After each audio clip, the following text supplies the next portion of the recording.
जय श्रीराम. आज श्रीरामचरितमानस भाग 203. रामे चित्तलयः सदा भवतु मे, भो राम मामुद्धर.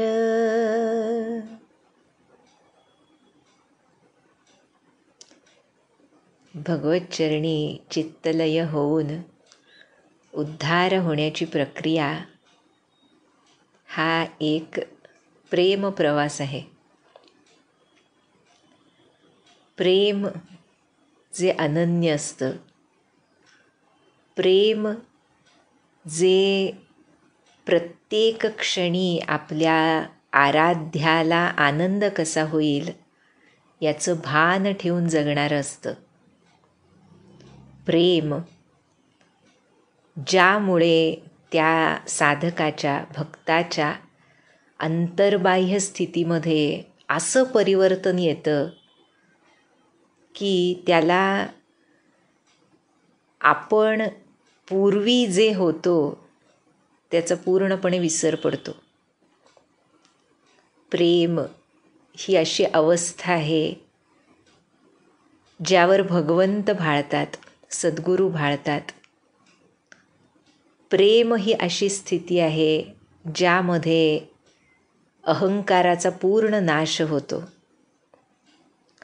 प्रेम ही अशी स्थिती आहे ज्यामध्ये सकारात्मकता आणि नकारात्मकता आयुष्यामधली, जीवनामधली याकडे साक्षीभावानं बघण्याची शक्ती भक्तामध्ये येते, साधकामध्ये येते. अशी ती अवस्था आहे. प्रेम ही एका दृष्टीनं तुर्यातीत अवस्था आहे. प्रेमातूनच या संबंध विश्वाचा उगम आहे. जसं महाराज म्हणाले, नाम आणि प्रेम या एकाच नाण्याच्या दोन बाजू आहेत. तसं नाम असेल तर प्रेम असणारच, आणि प्रेम असेल तर मुखामध्ये नाम येणारच. आणि यालाच संत सद्गुरू चित्तलय स्थिती म्हणतात, जो उद्धाराचा परमोत्कर्ष असतो. उद्धाराचा उद्धार करण्याची स्थिती या प्रेमामध्ये असते. आणि जिथे अशी स्थिती असते तिथे आपल्या हिताचं सांगणारं जो कोणी असेल त्याच्याकडे अत्यंत आदरभावानं, प्रेमानं, किंबहुना खूप मोठ्या उपकाराच्या भावनेनं ऐकण्याची सहज सवय साधकाला, भक्ताला जडते. मग ती आपली निंदा असो अथवा आपल्याला काही दिलेला बोध असो. केवळ प्रेम हीच एक स्थिती आहे ज्यामध्ये निंदेचं वाईट वाटत नाही. कारण त्यामधून सुद्धा समोरची व्यक्ती आपलं हितच चिंतते आहे हे लक्षात यायला लागलं की त्या व्यक्तीबद्दल दुजाभाव कसा मनामध्ये निर्माण होईल. आणि जेव्हा ती एखादी आदरणीय व्यक्ती असते त्यावेळी तर हृदयामध्ये प्रेमाच्या लाटा उसळतात. हे कशाबद्दल आपण म्हणतो आहोत तर आपण बघितलं मागच्या भागामध्ये, सीता मातेला, जगज्जननीला, जी प्रत्यक्ष भक्तिमाता आहे, तिला माता अनसूयेनं स्त्री धर्म, पातिव्रत्य धर्म त्याचा बोध केला. आणि आपण बघितलं, परम बिनीता म्हटलं तुलसीदासांनी सीतामातेला, की तिच्या अंतरातल्या आनंदाला पार नव्हता ज्यावेळी ती अनसूया मातेच्या चरणाशी बसून हा बोध ग्रहण करत होती अंतःकरणामध्ये. अनसूया माता जरी म्हणाली की बाळा, तुझंच नाव घेऊन संसारामध्ये स्त्रिया पातिव्रत्य धर्माचं पालन करतील, तरीसुद्धा तो बोध मला अनसूयेसारखी सती स्त्री देते आहे, प्रत्यक्ष अत्री पत्नी देते आहे, प्रत्यक्ष त्रिदेवांची माय देते आहे. या भावनेतून आमच्या सीता मातेनं तो उपदेश अतिशय प्रेमानं ग्रहण केला. यावरून आपल्या लक्षात येतं की जे खरे भक्त असतात ते दुसऱ्या भक्ताकडून ग्रहण करण्याची किती मनापासून इच्छा करतात, आणि असा असेल तोच भगवंताला प्रिय होतो असं संत सांगतात. त्यानंतर आता रघुनाथांची लीनता आम्हाला दिसून येते यामध्ये. कारण तिथून आता निघतायत राम, सीता, लक्ष्मण अत्री अनसूया आश्रमामधून पुढच्या वनामध्ये जाण्यासाठी निघतायत. त्यावेळी श्रीराम काय म्हणतायत हे तुलसीदास आज सांगतायत, आणि मग पुढे अजून कुणाची भेट होते याचं सुंदर वर्णनसुद्धा करतील.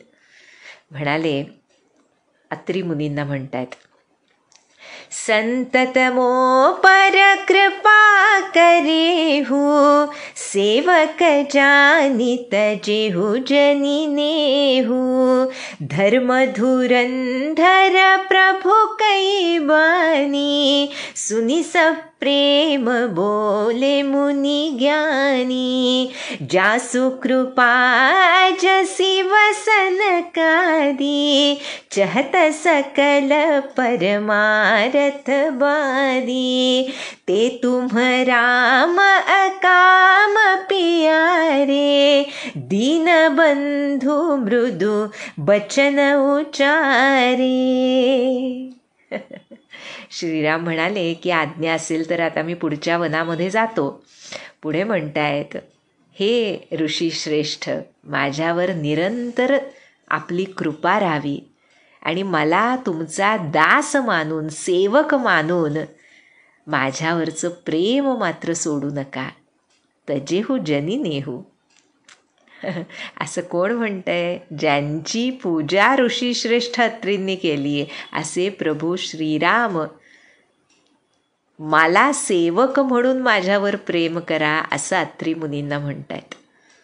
आता धर्म धुरंधर प्रभू आहेत, त्यामुळे त्यांचं हे बोलणं ऐकून ज्ञानी मुनिश्रेष्ठ अत्री अत्यंत प्रेमानं म्हणाले, हे रामा, प्रत्यक्ष ब्रह्म, शिव, सनकादिक मुनी हे सर्व जे परमार्थवादी लोक आहेत ते ज्यांची कृपा इच्छितात असे तुम्ही आहात. निष्काम पुरुषांनाही प्रिय आहात आणि दीनांचे सुद्धा बंधू आहात. असे भगवान तुम्हीच आहात आणि म्हणून मृदू वचन उच्चारे असे तुम्ही असल्यामुळे, दीनबंधू असल्यामुळे असे गोड शब्द बोलताय. आता अत्री मुनी म्हणाले, अब जानी मैं श्री चतुराई, भजी तुम्ही सब देव बिहाई, जेहि समान अतिशय नहीं कोई, ताकरसील कसन अस होई. आता मला श्री लक्ष्मीचं चातुर्य समजलं. काय चातुर्य आहे लक्ष्मीचं? तर इतर सर्व देवांना सोडून फक्त ती तुम्हालाच का तिने भजलं आणि भजते हे आज मला समजलं असं अत्री मुनिश्रेष्ठ म्हणतायत. कारण म्हणतात, ज्या गोष्टींमध्ये ज्यांच्याहून अजून कुणी मोठा दुसरा असा कुणीही नाही त्यांचं शील श्रेष्ठतम असं का बरं असणार नाही. त्यामुळे म्हणतायत, केही विधी कहूँ जाहु अब स्वामी, कहु नाथ तुम अंतर जामी, अस कही प्रभु बिलोकी मुनि धीरा, लोचन जल बह पुलक सनीरा. तन पुलक निर्भर प्रेम पूरन नयन मुख पंकज दिए मन ज्ञान गुण गोतीत प्रभु मैं दीख जप तप का किए जप जोग धर्म समूह ते नर भगति अनुपम पावई रघुबीर चरित पुनीत निसिदिन दास तुलसी गावई. आहा. हे स्वामी, अत्री मुनी म्हणतायत, असं तुम्ही म्हणताय मला, पण मी कसं म्हणू की आता जा. हे नाथ, तुम्ही अंतर्यामी आहात, तुम्हीच सांगा कसं म्हणू मी तुम्हाला की तुम्ही आता जा, निघा इथून. असं म्हणून धीर असलेले मुनीसुद्धा प्रभूंच्याकडे बघू लागले की आता काय करावं. त्यांच्या नेत्रातून प्रेमाश्रू वाहत आहेत. शरीर रोमांचित झाले अत्री मुनींचं. असे प्रेमात मग्न झालेत की त्यांचे नेत्र श्रीरामांच्या मुखकमलावर जणू स्थिर होऊन गेलेत. मनात विचार करतायत, काय खरंच असं कोणतं जप तप मी केलं होतं ज्यामुळे मन, ज्ञान, गुण आणि इंद्रिय यांच्या पलीकडे असलेल्या प्रभूंचं दर्शन मला आज झालं. जप, योग आणि धर्मनिष्ठ आचरणामुळे मनुष्याला अनुपम भक्ती प्राप्त होते, हे आम्हाला तुलसीदास सांगतायत बरं का. अत्री मुनी यामध्ये सध्या त्यांची स्थिती जी आहे ती केवळ रघुनाथांच्या मुखकमलावर, चरणकमलांवर लागलेली आहे आणि कृतज्ञ भावानं त्यांचं अंतःकरण भरून आलं आहे. म्हणून आपण आधीच्या भागामध्ये बघितलं ना, म्हटलं ना की कोण कुणाला कृतकृत्य करतंय. प्रभू त्यांच्या चरणी लागले आल्या आल्या, आणि असे अत्री मुनी इथे प्रभूंना म्हणतायत की तुमच्या कृपेमुळे जे मनातीत, ज्ञानातीत, गुणातीत, इंद्रियातीत असे प्रभू आहेत, त्यांचं दर्शन मला आज झालं.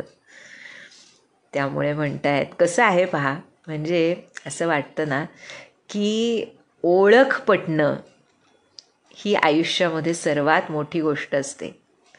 एकदा ओळख पटली संताची, सद्गुरूंची, सत्पुरुषांची, की मग आयुष्यामध्ये दुसरं काही मिळवायचं राहत नाही. आणि हे मिळवायचं न राहणं यामध्येच त्या गुणातीत अवस्थेकडे जाण्याची पायवाट सुरू होते. इंद्रियातीत अवस्थेकडे जाण्याची वाट सुरू होते. मनाच्या पलीकडे असलेल्या त्या तत्वाला जाणून घेण्याचा प्रवास सुरू होतो. त्यामुळे अत्री मुनींना जशी रघुनाथांची ओळख पटली आहे, कोण आहेत ते, तिथे प्रत्यक्ष अत्री मुनी आहेत. त्या दोघांमध्ये खरं भेदच नाही. त्यामुळे म्हटलं, कोण कोणाला कृतकृत्य करतंय हे सांगणंच फार अवघड आहे आमच्यासारख्यांना.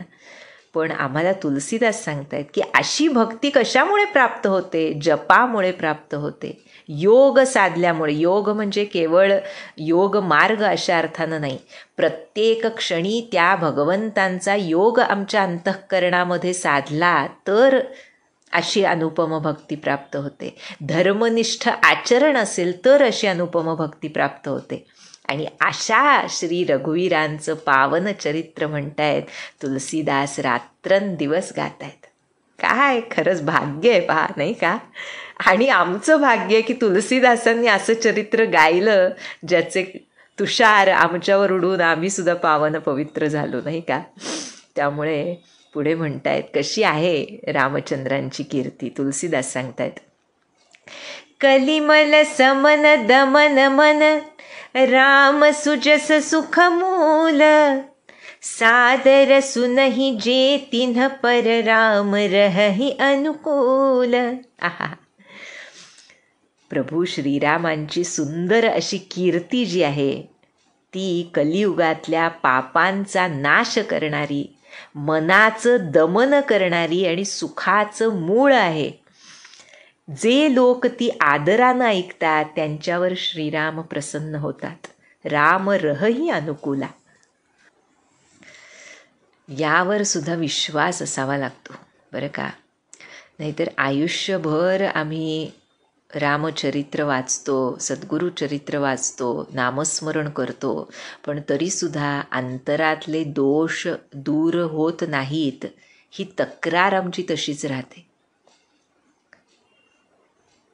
त्या दर्शनामुळे, त्या अनुसंधानामुळे, त्या नामाच्या शक्तीमुळे ते दोष दूर होतीलच ही खात्री तरी मनुष्याला असली पाहिजे. काही झालं तरी ते दोष दूर होत नाहीत हे रडणं जोपर्यंत थांबत नाही तोपर्यंत या रडण्यामध्ये सुद्धा आमचा मीपणाच असतो, या नकारात्मकतेमध्ये सुद्धा आमचा मीपणाच असतो. दोष आहेतच म्हटल्यानंतर ते दोष दूर करणं हे सद्गुरूंच्या हातात आहे आणि त्यांनी सांगितल्यासारखं वागणं हे त्यांच्या कृपेनं मी करू शकतो यावरच तरी विश्वास असला पाहिजे असं आमचे महाराज सांगतात, संत सांगतात. आणि मग हे आम्हाला पटेल. हे केवळ आम्ही वाचतो की रामांची सुंदर कीर्ती कलियुगातल्या पापांचा नाश करणारी आहे, मनाचं दमन करणारी आहे. केवढी मोठी गोष्ट आहे पहा. आज सगळी पंचायत आमची असेल तर ती मनाचीच आहे, नाही का? मन ऐकत नाही, हीच तक्रार आम्ही सतत सांगत राहतो, वर्षानुवर्ष सांगत राहतो. पण जर आम्ही हे चरित्र, कशासाठी वाचायचं रामायण, कशासाठी वाचायचं महाराजांचं चरित्र, कशासाठी वाचायची त्यांची वचनं, कशासाठी वाचायचं त्यांचं रोजचं प्रवचन, त्यातून आमच्या मनाचं दमन झालं पाहिजे आणि ते होईलच याची खात्री पाहिजे. आणि त्यानंतरच ते सुखमूल कसं आहे जे इथं सांगितलं, कलिमल समन दमन मन राम सुजस सुखमूला. ते सुखमूल कसं आहे हे त्या खात्रीवर अवलंबून असतं. एका दृष्टीनं श्रद्धा असेल तर आम्हाला त्याचा रिझल्ट मिळतोच. आणि तो रिझल्ट म्हणजे ते सुख आहे.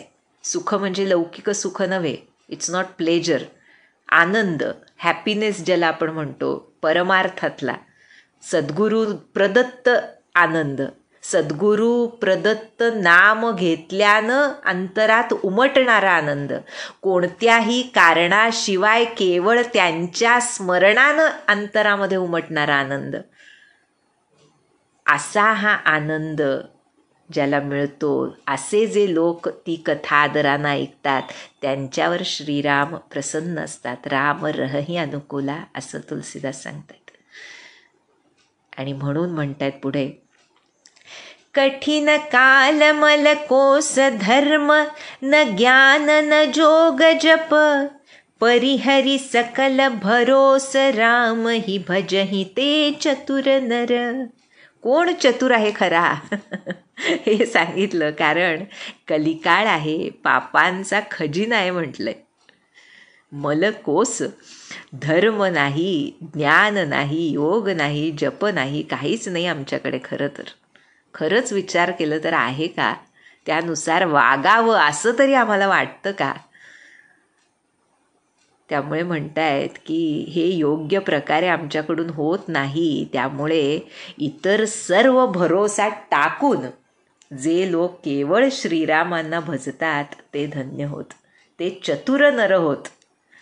चातुर्य खरं चातुर्य कशामध्ये आहे? आम्ही ना व्यवहारामध्ये मी किती चतुर आहे अशा भावनेनं अनेकदा अनेक गोष्टी करत असतो, नाही का? की मी अमुक युक्ती वापरली आणि अमुक काम झालं त्यामुळे माझ्या मनासारखं, किंवा जे व्हायला हवं होतं ते घडलं असं आम्हाला वाटत असतं. पण ते चातुर्य जे व्यवहारातलं आहे ते परमार्थाच्या आड येतं. कारण खरी चातुर्याची व्याख्या आम्हाला कळलेली नसते. खरं चातुर्य हे आहे की सगळ्यावरचा भरोसा. इथे सगळ्यावरचा भरोसा म्हणजे या देह मनबुद्धीवरचा सुद्धा भरोसा सोडला की मग खरा भरोसा कुणाचा आहे हे आम्हाला सद्गुरू दाखवून देतात. आणि मग खऱ्या अर्थानं श्रीरामांना भजणं होतं आणि मग ती धन्यता जाणवते. मग ते सुखमूल काय आहे ह्याची ओळख त्यांच्या कृपेनं पडते. आणि असं अत्री मुनींच्या चरणी वंदन करून पुढे श्रीराम सीता निघालेत. मुनिपद कमल नाई करिसी सार, चले बनहि सुर नर मुनि सार। आगे राम अनुज पुनि पाछे, मुनि बर बेश बने अति काछे।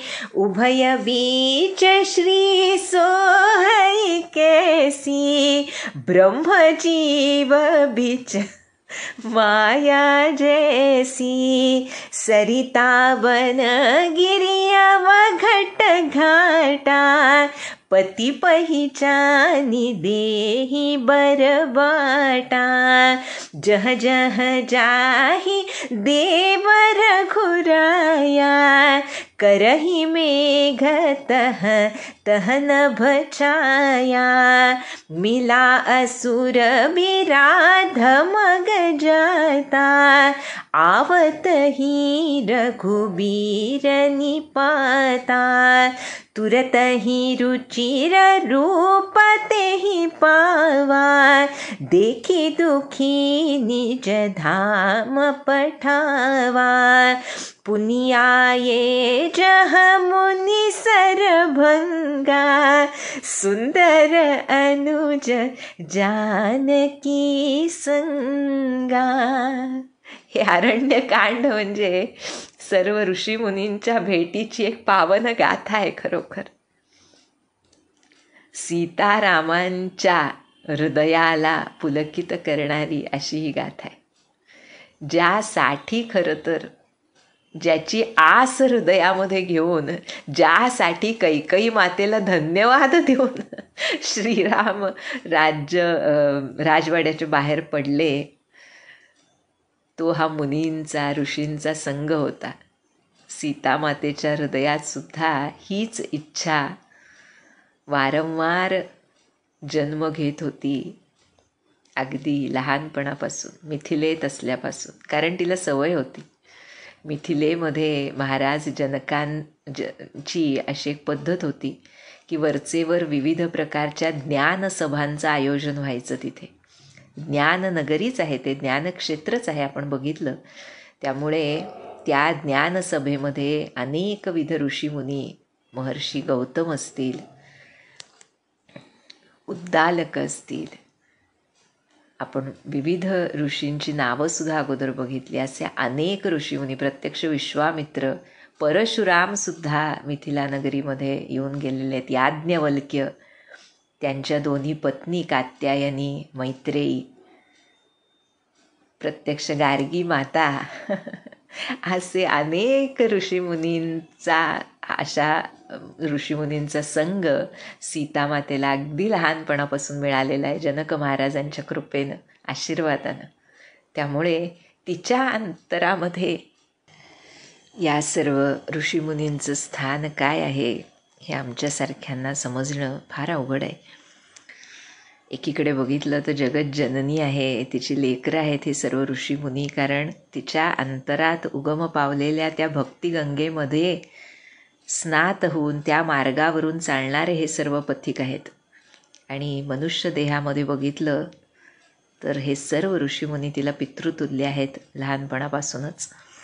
त्यामुळे हा जो अरण्यकांडाचा भाग आहे, ज्यामध्ये विविध ऋषीमुनींच्या भेटी सीतारामांना झालेल्या आहेत, त्या दोघांच्या ह्या लौकिक आयुष्याचा एक अत्युच्च कळस म्हणावा लागेल अशा ह्या भेटी आहेत. त्यामुळे इथे तुलसीदास आम्हाला सांगतायत की अत्री मुनींच्या चरणी नतमस्तक होऊन देव, मनुष्य आणि ऋषीमुनींचे स्वामी असलेले श्रीराम पुढे वनामध्ये निघाले. पुढे श्रीराम आणि त्यांच्या मागे लक्ष्मण असे हे दोन्ही मुनी वेशामध्ये खूप शोभून दिसत आहेत. आणि परब्रह्म आणि जीव यांच्यामध्ये जशी माया असते त्याप्रमाणे ही महामाया, ही मूल माया राम आणि लक्ष्मण यांच्यामध्ये सीता रूपानं शोभते. आणि प्रत्यक्ष परब्रह्म येतंय म्हणून आपले स्वामी येत आहेत हे ओळखून नदी, वन, पर्वत आणि दुर्गम घाटसुद्धा त्यांना वाट करून देत आहेत. जिथे जिथे रघुनाथ जात आहेत तिथे तिथे मेघ आकाशातून सावली धरतायत. हे सर्व चालू असलं तरी ह्या राक्षसांचा धुमाकूळ अधूनमधून चालूच होता. त्यामुळे म्हणतायत की रस्त्यात विराध नावाचा राक्षस भेटला. समोर येताच रघुबीर निपाता, त्यांना ठार मारलं श्रीरामांनी.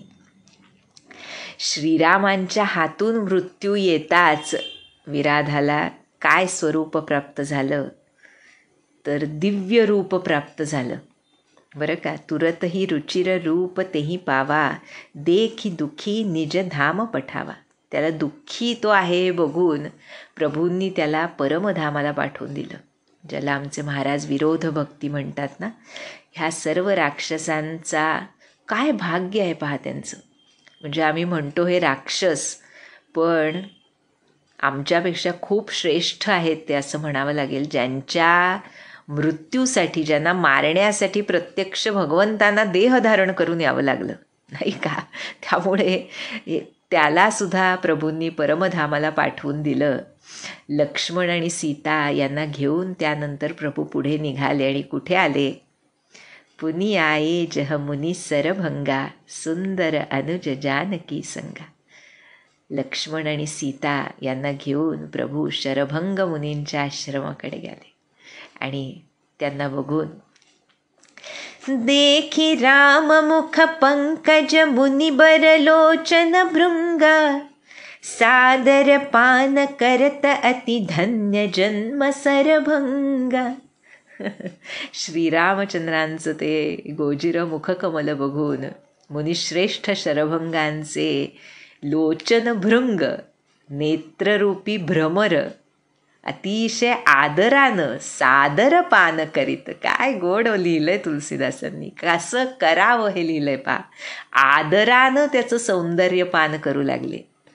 अशा शरभंगांचा जन्म धन्य होय, धन्य जन्म शरभंगा.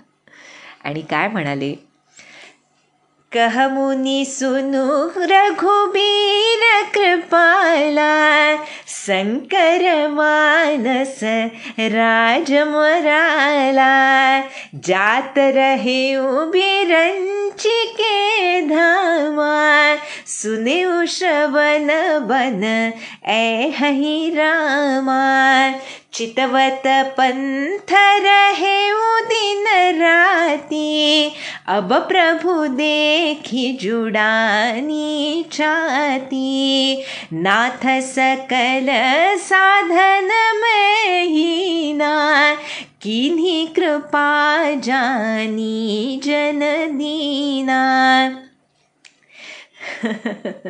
सो कछु देवन मोहिनी होरा, निजपन राखे हो जनमन चोरा, तब लगी रहो दीन हित लागी, जब लगी मिलऊं तुम्ही तनु त्यागी.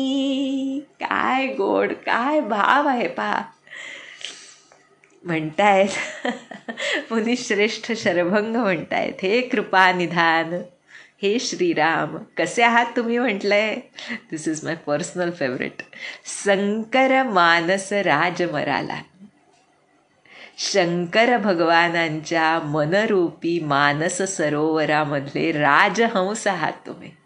काय उपमा दिली आहे पहा तुलसीदासांनी, जीव ओवाळून टाकावासा वाटतो नाही का.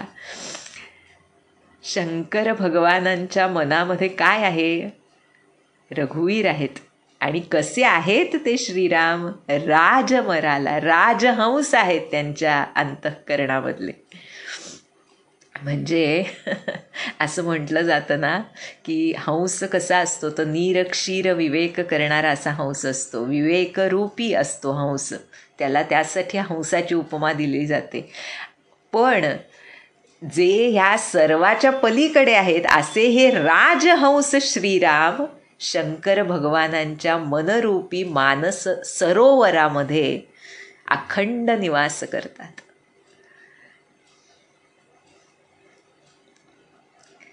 आणि म्हणून पुढे म्हणतायत, असे शंकरांच्या मानस सरोवरामधले राजहंस ऐकावं मी ब्रह्मलोकी जात होतो, शरभंग मुनी म्हणतायत बरं का, मी ब्रह्मलोकी जात होतो, इतक्यात माझ्या कानावर ही बातमी आली की श्रीराम वनात येणार आहेत. तेव्हापासून रात्रंदिवस मी तुमची वाट बघतोय. आज प्रभूंना बघून मन शांत झालं. हे नाथ, हे स्वामी, नाथ सकल साधन मैं ही ना, कीन्ही कृपा जानी जनदीना. मी कोणतंही साधन केलेलं नाही. कोण बोलतंय पहा, शरभंग ऋषी बोलतायत की मी कोणतंही साधन केलेलं नाही, तरीसुद्धा तुम्ही आपला दीन सेवक समजून माझ्यावर कृपा केली. केवढी मोठी गोष्ट, केवढी शिकण्यासारखी गोष्ट आहे पहा ही. अपबल तपबल और बाहुबल असं सांगितलं सूरदासांनी की कुठल्याही प्रकारचं बळ जोपर्यंत आहे तोपर्यंत काही तो श्री श्याम जवळ येत नाही किंवा श्रीराम जवळ येत नाहीत. कसलंही बळ असो.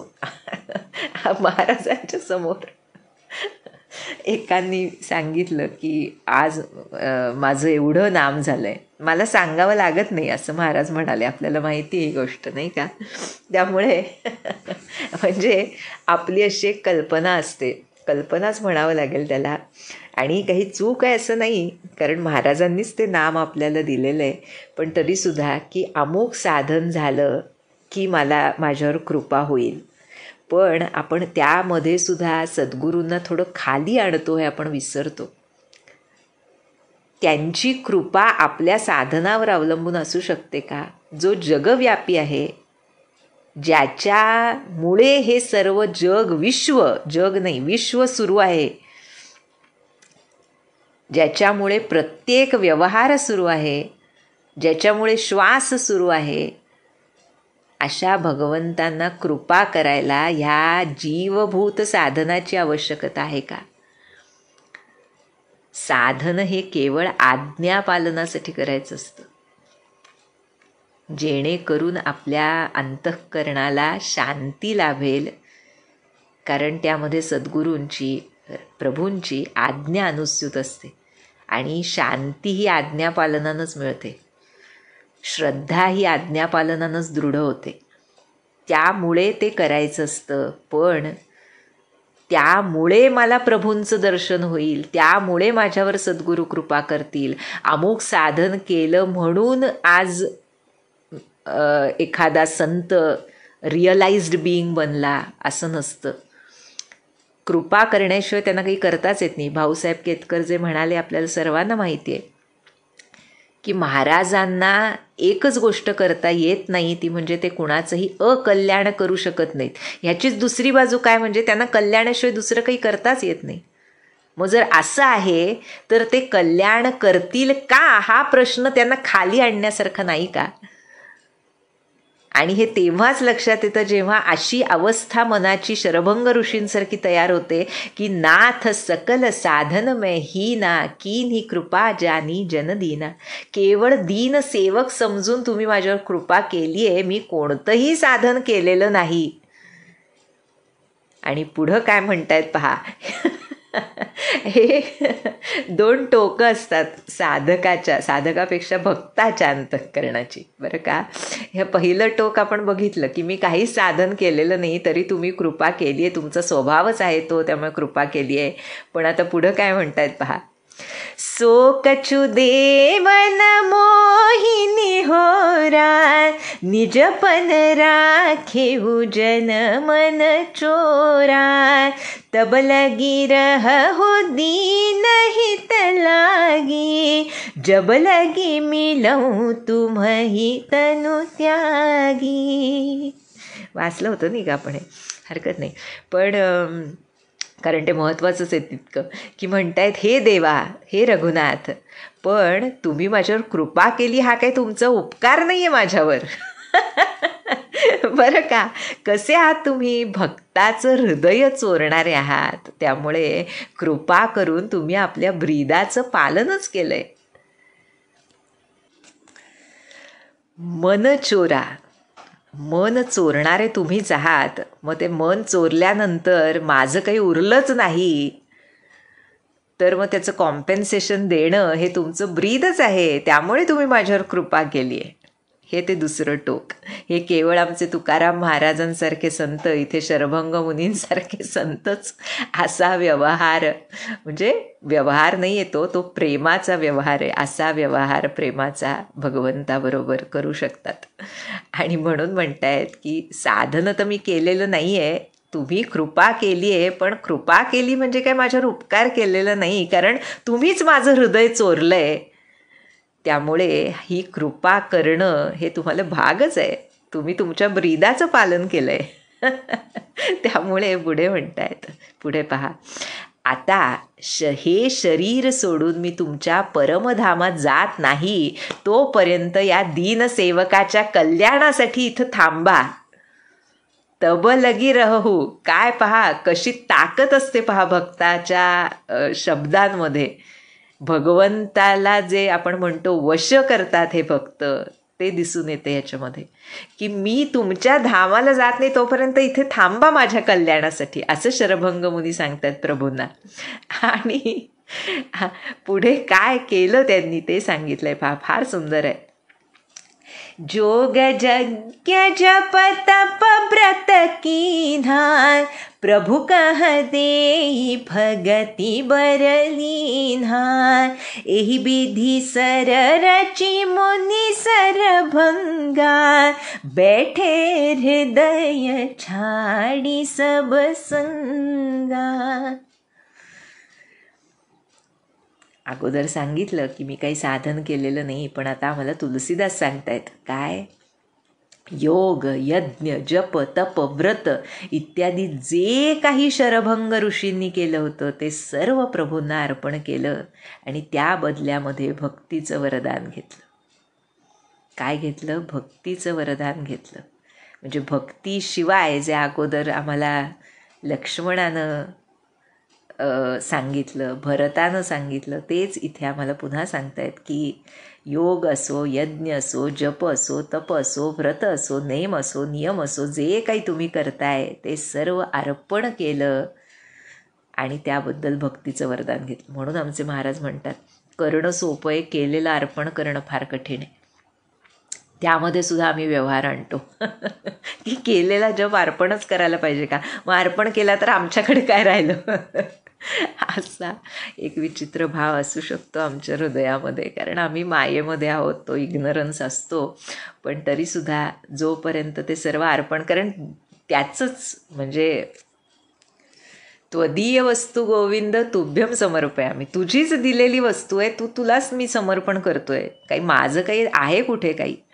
सद्गुरूंनी नाम दिलं, त्यांनी नाम घेण्याची प्रेरणा दिली, अंतःकरणात बसून खरं तर त्यांनीच नाम जपलं, म्हणून मुखातून नाम आलं, आणि तेच नाम मी तुम्हाला समर्पित करतोय.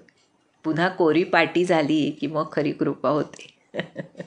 त्यामुळे सर्व प्रभूंना अर्पण केलं. आणि कृपा म्हणजे काय? भक्तीचं वरदान, भक्तीचं वरदान.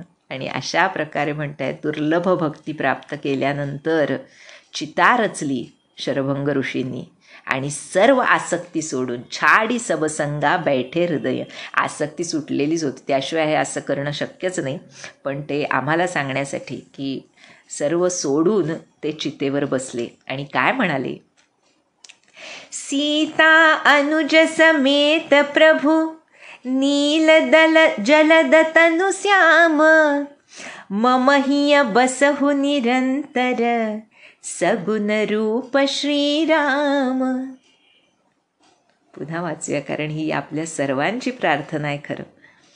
सीता अनुज समेत प्रभु नील जलद तनु श्याम, मम हिय बसहु निरंतर सगुण रूप श्रीराम.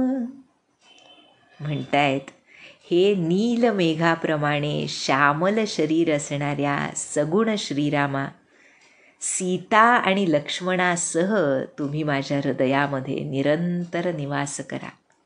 हेच एक मागणं शरभंग ऋषींनी चितेवर बसून मागितलंय बरं का.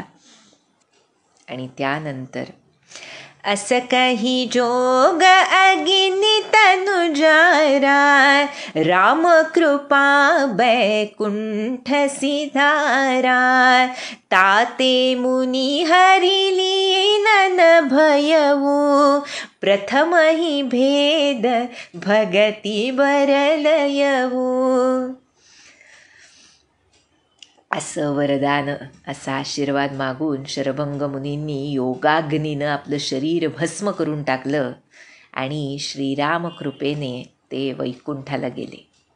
आणि पुढे हे तुलसीदासांची स्पेशालिटी आहे, ही रामायणामधल्या भेदभक्तीची स्पेशालिटी आहे की त्यांनी शरभंग ऋषींनी भेदभक्तीचा वर पूर्वीच घेतला होता.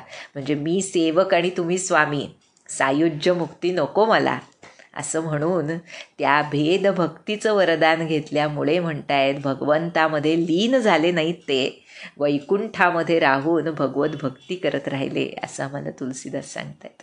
आणि ही गती बघून ऋषीनी काय मुनी बर गती देखी, सुखी भये निज हृदय विशेषी, अस्तुति करहि सकल मुनि वृंदा, जयति प्रणत हित करुणा कंदा, पुनि रघुनाथ चले बन आगे, मुनिबर वृंद विपुल संग लाए, अस्थि समूह देखि रघुराया, पूछी मुनि धला की अति दाया, जानत हूँ पूछी अकस स्वामी, सब दरसी तुम अंतर जामी, निशिचर निकर सकल मुनि खाए,